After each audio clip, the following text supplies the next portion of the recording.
morning, everybody. Thank you for being here. I appreciate the attention to this matter. I know folks have wanted to talk to Todd and Savannah, so they're here to do that. I'm going to let them introduce themselves and tell a few words. We'll take questions after. How are you guys? Good. We woke up today and they were still at home. So it's honestly felt like such a dream to have them at home. And I'm just so grateful, obviously, to President Trump, the administration, Alice Johnson, just everyone within the pardons office. Alice obviously came on my podcast a year and a half ago, I think, before she ever even got the role. And what I respect about her is she's not in the art of giving favors. Neither is President Trump. And when she got the role, she looked into our case. They saw the injustices. The media loves to run with this $30 million scheme without doing the research to look into the documents. And there was no $30 million scheme. But I just appreciate the administration looking into it and seeing the faults within our case, the corruption, and just the weaponization of the DOJ. So we are just so excited and moving forward. Obviously, getting them home the past 2.5 years, I have fought. Like, that was my #1 priority, was getting my parents home. But now that they're home, now we move on to all the other men and women that are in the system and getting them home. And I know we're going to continue to work. We're going to be in D.C., and Mom and Dad are now along for the ride because we're not leaving those men and women behind. There's too much work that needs to be done. There's too much reform that needs to be done. So we're just super excited, and here he is, Todd Chrisley, after running from, the media at Newsroom yesterday. Good morning, guys. Thank you all very much for coming today, for having the interest. I want to thank first and foremost my Lord and Savior, because that's who got me through it. I want to thank President Trump. I want to thank the administration. I want to thank Alice Johnson. I want to thank every person that has prayed for us, that has stayed in the fight and that fought for the truth to come out. And so I am grateful for it. And as Savannah said, she has fought a long fight. And for any parent to see their child fight this hard, it's a double-edged sword. It's a blessing, and then your heart breaks because your child has been placed in that position to fight for you, when as a parent you're supposed to fight for your children. So I will always be grateful to you from the bottom of my heart. We've had wonderful legal representation, maybe not in the first go-round, but certainly when you picked up. And we're certainly grateful to you, Alex, and to you. This is the better-looking version of our team. So, we're grateful for everything that has happened thus far, and as bad as this experience has been, there's also been a lot of blessings to come from it. I have met some wonderful men. I have listened to some horrific stories about things that have gone on in our system. And whether you believe it or not, because I was you at some point, even though this pardon has happened, I still was convicted of something that I did not do. It could be you. It could be you. It could be any of you. And somewhere in this room, someone has had a family member that has been affected by this system. So I understand the shame that's around it, but I refuse to feed into that, because shame is like a cancer that just spreads, and I have no shame. So I will continue to fight for all of the guys that I dealt with and that I was blessed to be with at FPC Pensacola. I will continue to expose the injustices that go on there and throughout the Department and throughout the Bureau of Prisons. I know that Julie, who is a wonderful, decent, God-fearing woman, and that I'm blessed to have been married to and been with for over 30 years now, an excellent mother. She's at home with Chloe right now, and Chloe will not let her go. So we're blessed to have our family back, and we're blessed to be coming back to television, because we do have a much bigger story to tell now than we ever have. So I thank each and every one of you. We're happy to open this up for some questions. Right here. Todd and Savannah, what was the reunion like first night, right? Todd, Julie, and the family. And the second part of that is, Todd, the fans have been really talking about your physical transformation. Yeah, I call it the VOP glow. And so what was the motivation behind that, and how are you going to continue that sort of fitness routine moving forward? Well, I'll actually have more access to better products now that I'm out. You know, I think that I had nothing to do other than to read and to work out. And so I worked out every morning at 10:45 until 12 with my buddies there, and I read, and my walk with Christ became deeper, and I talked to my daughter every day, to Chase, to Grayson, and I was able to email with Julie every day. And so I think that for me, I haven't had the same effects that so many people leaving the prison system have had. So I'm grateful for that. Or maybe it's just all the residual Botox that never wore off. What was the reunion like, though, first night? Yes, I think for me, obviously I went to pick up my dad. And when he walked out, it was just such an overwhelming feeling, because the last time I was there, I was dropping him off and watching him walk away. So I think watching him walk towards me, I was an absolute disaster. And we left there, and it was amazing. And I FaceTimed my friend Margot, who works within the administration, and she goes, "Hold on a second." She was like, "I'm here with the president." And we got to FaceTime the president, and it was a full circle moment. I think that it was, you know, as Savannah said, she and Nick dropped me off there, and then you picked me up. It was, I don't even know that I felt like that it was real at that moment. And I woke up the first morning, and I was looking around, I'm like, this is really real. I'm home. So I was grateful for our family to be all back in the same room, to be together, to share a meal together, to pray together, and to know that we're still in the fight together. Question in the second row? Mr. Chrisley, do you have any remorse for the actions that led to your convictions? Oh, you must be CNN. What? Do I have any remorse? I would have remorse if it was something that I did. Well, your wife did apologize last year in federal court. Well, let me explain to you how that works, if you don't mind. Yeah.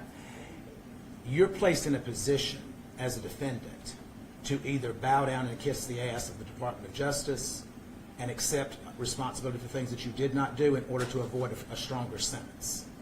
And the corruption that went on in our case is going to continue to unfold, and Alex is going to continue to give each and every one of you the evidence that as it comes in. First row. Next question. You haven't seen your wife in so long. Hearing her voice, seeing her, what was that like? It was overwhelming. It was overwhelming.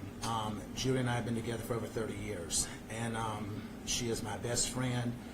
We have raised our children together. A grandchild that is now my legal daughter, and we've had all the ups and downs. You know, we've gone through breast cancer together. We've gone through multiple medical procedures with her, and it was great to be home. No matter where that is, as long as she's there, it's home. Got a question up here? Hey guys, well, welcome home, Todd. Thank you so You're much. welcome. I know this has been a big journey for you and for you, Savannah. What is one thing that happened behind the scenes that maybe you want the public to know and to understand? You want to go first? I think, you know, obviously the biggest misconception right now is that I either paid for a pardon or slept for a pardon. That's something I would or like, that's the biggest misconception right now. And if people knew the countless hours and the money and the time that I spent going to DC, literally with not a meeting scheduled, and I just got on a plane and went and said, I'm going to be in the right room at the right time and meet the right people. I fought hard and I was exhausted, and I begged for meetings. There was nothing I was never too good to ask. And that's the thing, is people think, oh, you're a celebrity, you're white, you have money.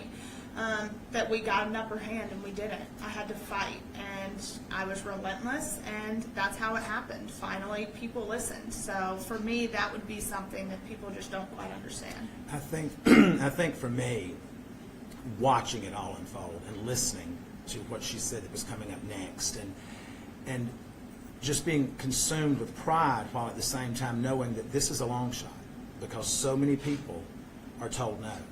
And being in the prison system, anyone that says that it's a fair shake, it's not. because I dealt with young African-American males in the prison that I was in that were not treated the same. They were denied programming. They were denied access to certain things. I was not denied that, but we know why I wasn't denied that. And so I think that that is a much bigger picture that we all as a society as a whole need to look at, that we are one. And whether you're Republican, Democrat, or whatever, at the end of the day, when you're in that hospital, you don't care if it's a Democrat treating you or a Republican. Now, some of you may, but I want whoever's going to be the best person to do that. You. You're another. Thank you. So there's no telling how many times Savannah's Instagram was refreshed yesterday with everyone looking for that glimpse of getting to see Todd. And then the first time we see you live on Instagram is in Nordstrom shopping. Can you talk about that? And then, were you hesitant at all for that to be the first glimpse of you shopping at Well, we Nordstrom? thought through our security detail that we had beaten that and that we were good to go. And what we did not realize is that there was multiple outlets that were following us, but we had interference with the security team. And I don't know why it's that exciting to go watch me buy underwear. I mean, it's just not. But we went in to grab a few things because of what I have an event to go to tomorrow. And then we looked up and this people in Nordstrom's coming and said, you need to understand that the press is here, the press is here. And so I'm like, they're just wanting this one first picture. And so I said, go live with it. And I says, and that stops them. And so that's what we did. Did it work? It did. Go Hey. down the front and in the back. But What do you have to say to the people who say you were only pardoned because of your status? I understand it. I understand it. That's not something that you can look at and say, well, that had nothing to do with it. I don't know if it did or if it didn't, because I wasn't involved in the process. But what I can tell you is that I believe in our President of the United States, and I believe in his commitment. When he created the First Step Act, that was to help incarcerated individuals. It was not adhered to by the Department of Justice. And the entire time during the Biden administration, it was not adhered to. So to hear him say that it is now going to be adhered to and Pam Bondi is going to make sure of that, literally since Pam Bondi has stepped in, now the Bureau of Prisons have been given a directive through a new director who I have such a huge amount of faith in, William Marshall, that he is going to make sure that the First Step Act is implemented, and these men and women are going to get the credit that they're supposed to be getting. They're going to get the training and the education that they're promised, and they're going to be given a right to go back to their families in a speedier way. So I do understand that, and if that's the case, I don't know how to address the fact that if it is the case, but I'm grateful to God for whatever reason it was that we were able to obtain it. far in first. Hi, we know you've called the Nashville area home for a few years, having a home in Brentwood, Wilmington. What's your plans for potentially keeping a life here in Nashville and in the future? We do have future plans. Nashville will always hold a very special place in our heart. But we have other plans. Do you plan to stay here? We will probably always have a presence here. I don't know that we'll be here full time. Back row, please. Go ahead. No, you. So after people have been incarcerated, a lot of times they say that isolation and that feeling almost of not being able to associate with family and friends is almost for them feeling like part of a death. And then having them come back is almost like a second chance. Now that you have all this new understanding, these experiences, really having that conversation with people in very different ways of life, how do you plan to use your platform and to share different messages if you do, now that you're continuing to have this TV show? This will always hold this. You can't go through what we've been through and walk away from it. I'm fortunate, so is Julie, that we never lost contact with our children. Julie and I emailed 10 times a day. And I think it's also important to understand that I was at a camp. It was the brokest child camp that you can go to. The accommodations were not great. But it, needless to say, was a camp. It was a former military base. So we had free access to walk, and we had a track and a weight pile, and we had things that we could do.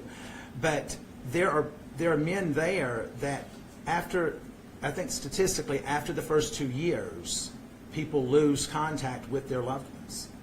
And that, I can't even imagine how that must feel, but at the same time, I think that we at this point, God has said, when you know better, you do better. And it's our job at this point to expose all of that and to try to make those men and women's lives better if we can. And that's what I plan to do.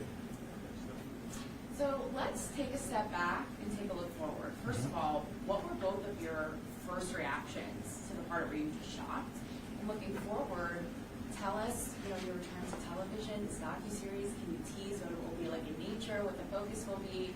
Tell us about that. I mean, when I got the call, like I said, I was walking into the grocery store and I stopped in the parking lot. I was like, what do I do? I was like, okay, go back to my car. And so I sat in my car and had that phone conversation that's online with President Trump. And I was in such shock. I really didn't know what to say. I started crying. Grayson was with me and we're like, oh my God, it's happening. It's happening. And I really don't even remember driving home. Like, I was in such shock. And I then was able to talk to my parents and tell them what had happened, but it had already kind of spread like wildfire because President Trump's team posted the video and tagged it Trump Knows Best, which, I loved.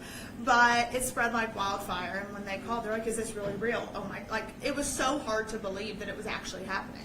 I had a staff member that came to me and said, you've just been pardoned. And I just looked at him and he says, no, really, you've been pardoned, it's in the news. And so I walked up to call her and she said, it's true, it's true. So I remember walking back from the phone and just feeling numb, not really knowing. And then after about 10 minutes, all I could think about was the guys that I was leaving behind because I had made such wonderful relationships with those men. And when I left that day, there was only 317 men at our camp, but they were lined up shouting when I was walking out. And they were saying, don't leave it, don't forget us, don't forget us. And my commitment is to them that I will never forget them. And how about the docuseries? So we had been filming, and we had just wrapped filming for all intents and purposes. And then we get the call that they had been pardoned, so we picked right back up. And we're excited because I think this new show is going to give, first off, it's going to give people a look into the trial and things that we went through, and we're going to set the record straight, put some documents out there. Alex is on there. But it comes full circle because we go back and then we get to the point where mom and dad are pardoned, and now we move forward with our lives. And I know for me personally, now I get to be a normal 27-year-old, almost 28. And so my goal, it's like we were talking last night, it's like I'm traveling to 30 countries by the time I turn 30. But going to D.C. is going to be, I will be there a lot more because now I hope to work with the Federal Bureau of Prisons and Billy Marshall and help them expose the corruption because he has vowed to hold people accountable if there has been abuse and corruption to occur. So I'm extremely excited for that, to work with some organizations, put bills in front of Congress, especially for women who are incarcerated. So that's kind of our goal. And then obviously they've already got all the offers rolling in, so it's going to make life so much easier. You'll see him on quite a few different shows, I have a feeling. So one more question, and then I think Can Todd confirm that you will be a part now of the second portion of the series? We are. yeah. We started filming literally the night that we got home. As soon as we got home. So I think with this new series, you will see the first time he and mom see each other for the first time. Last question. Let her have this question. So I understand you're saying you were wrongfully convicted and that information will come out, but my question is, so, it was under the first Trump administration when the investigation happened and the charges, so how can it be political? Well, if you will look at the individuals that prosecuted this case and that lied to the courts, and these prosecutors are no longer with the U.S. Attorney's Office. Tommy Krepp left and is now at the FDIC. Annalise Peters, she is now with Meta. You don't go to Meta and give up a career as a prosecutor. That's not what you do. You don't go to the graveyard of the FDIC when you're trying to build a career as a defense attorney. So I also think it's very important to note that it took 7 years to issue a formal indictment. Exactly. So the investigation was going on for almost a decade. And when you look at it, our judge was the youngest African-American female appointed by Obama. So she allowed so many things to come into trial with the Fourth Amendment violations, and magistrate judge ruled that all the evidence must be thrown out because it was obtained illegally. So we don't know if stuff was planted. Mark Braddock was involved. He got full immunity from the government. So the whole trial was just messy and tainted. And when the magistrate judge ruled the evidence was not allowed in, the Obama-appointed judge said, nope, I don't care. We're allowing it all in. And with an email that said, we need to catch a big fish. And the response was, well, Todd Chrisley is the biggest fish in Atlanta right now. And I think it's also important to note that the Office of Inspector General ruled in our favor in their documents, that in their investigation, that stated, we agree that the Chrisleys were unfairly targeted. We substantiate Due to their celebrity status. Yes, we substantiate the Chrisleys' claims that they were unfairly targeted. So at the end of the day, I will sit and say, as his daughter, I believe in law and order. If I believe that my parents did exactly what they were accused of doing, then yes, you have a consequence You have for a it. consequence for it. Do I think the consequence should have been 12 years? No, I do not. That's not even a fair sentence if it was true. But I know in my heart of hearts it was not true. I caught these prosecutors in so much misconduct, speaking to the judge, having ex parte communications. And This is in writing. This is It not is in hearsay. writing. Alex exposed the emails. So I think at the end of the day, if you want a conviction, then have a clean conviction. And to go back to your question about it being a Trump administration, it was a Biden administration that the OIG issued the report under that said that we were targeted. Thank you. All right, guys. That's it. Thank you all very much. Thank Awesome. you. Thank Y'all have you. a wonderful day. God bless. Thank you.